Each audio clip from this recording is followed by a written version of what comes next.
We conducted research on the expression of appetite-regulating genes in avian models by Nora Hagigi, Norley B. Croft, and Ali McCullen. The information known prior to the experiment was that the hypothalamus regulates appetite by signaling the peripheral and central nervous systems.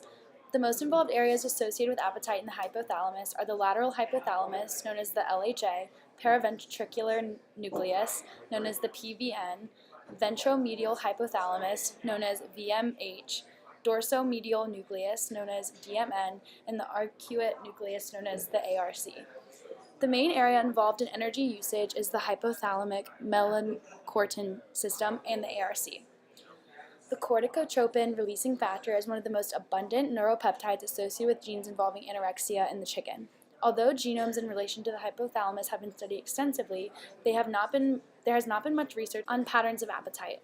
In efforts to discover contrasting factors, appetites present in Virginia low, known as LWS, and high, known as HWS, body weight lines of chickens, it is necessary to measure amounts of mRNA present in the hypothalamus of each independent variable. Conducting this experiment is important because, through examining gene expression in the individual nuclei of the LWS and HWS chicks, comprehension of the neurocircuitry in the hypothalamus that relates to appetite can be better understood.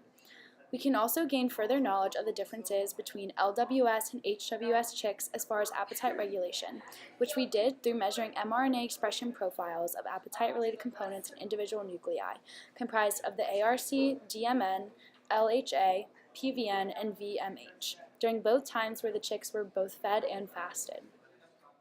Additionally, the experiment is important because upon investigating the genetic makeup of appetite regulation in chicks, the makeup can be related to that of humans to help us further understand appetite-related diseases such as obesity and anorexia as they manifest in humans. This figure is an overall depiction of the hypothalamus in a chick. Right here is a main structure found in the hypothalamus called LHA that stands for the lateral hypothalamus. This structure is the EPD, which is also known as the paraventricular nucleus. The section depicted here is the DMA, which is also the dorsomedial nucleus. The two structures from the hypothalamus depicted here are the ARC, which is known as the arcuate nucleus, and the VMH, which is also known as the ventromedial hypothalamus.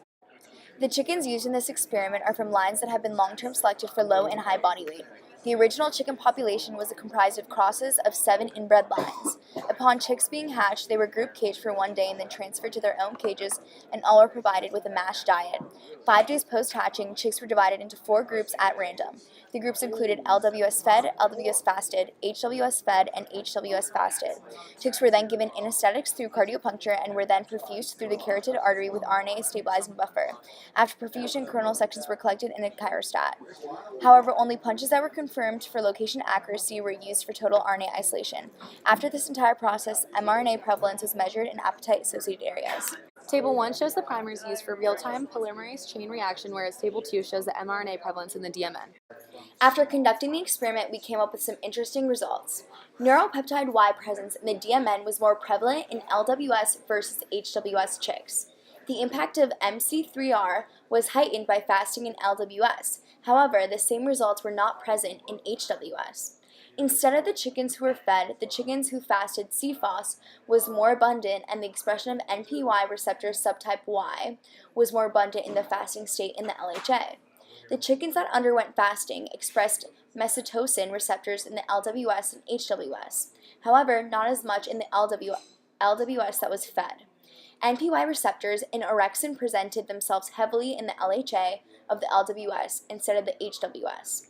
In HWS, NPYR1, MC4R, which is agonist and antagonist of melanocortin receptor 4, and CART, which is amphetamine-regulated transcript, was more prevalent in the PFN, which contains periarcha that synthesizes oxytocin and corticotropin releasing factor, which is known as CRF, compared to LWS.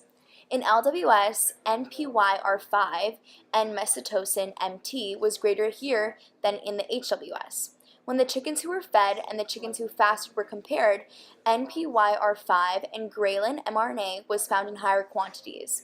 When observing the VMH, it was found that LPR and orexin receptor 2 was found to be greater in LWS and HWS in the fasted chicks, as well as CFOS abundance being greater in the fasted chicks.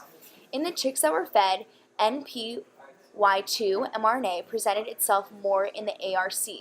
In LWS, NPY was generated more due to fasting, but this did not seem to be the case in the HWS chicks. CRFR2 and NPY had an interaction of line and treatment.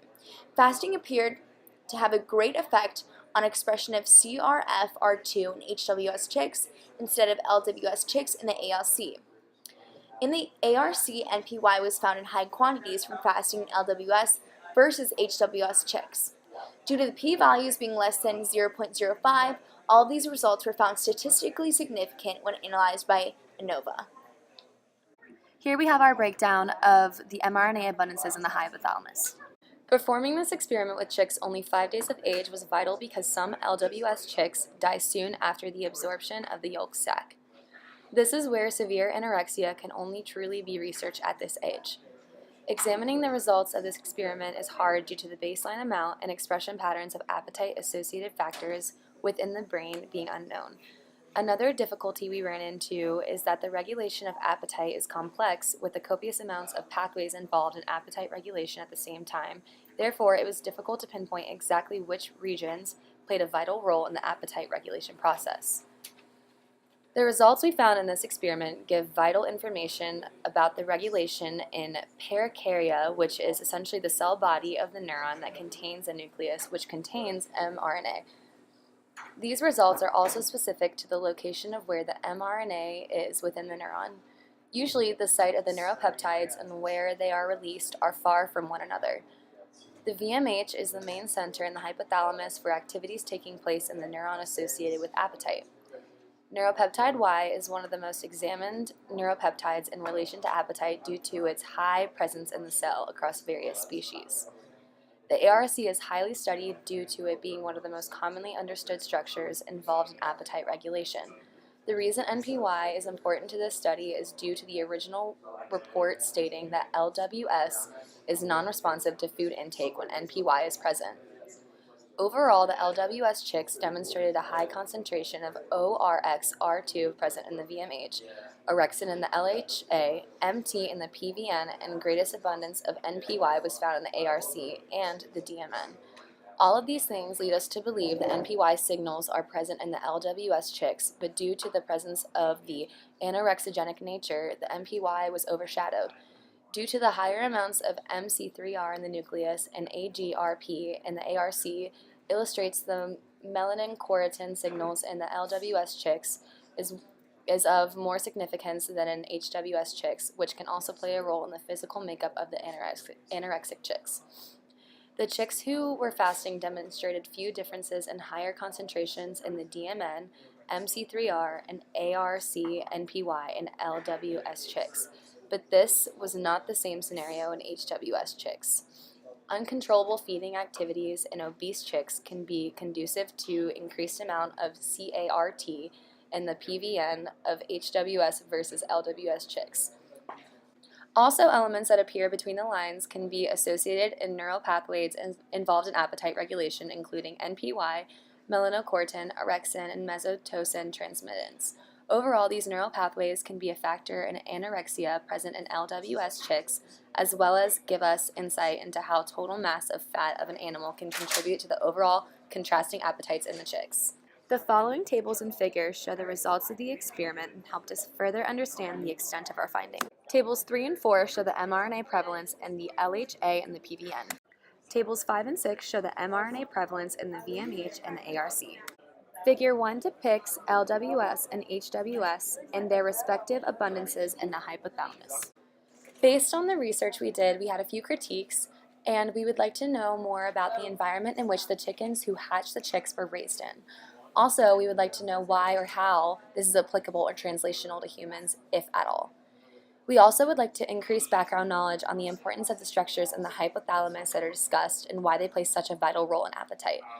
Also, I know it is hard to allow chickens that are anorexic to reach a point beyond adolescence, but in additional studies, potentially observing adult chickens with these attributes may be beneficial because over time, mRNA can change.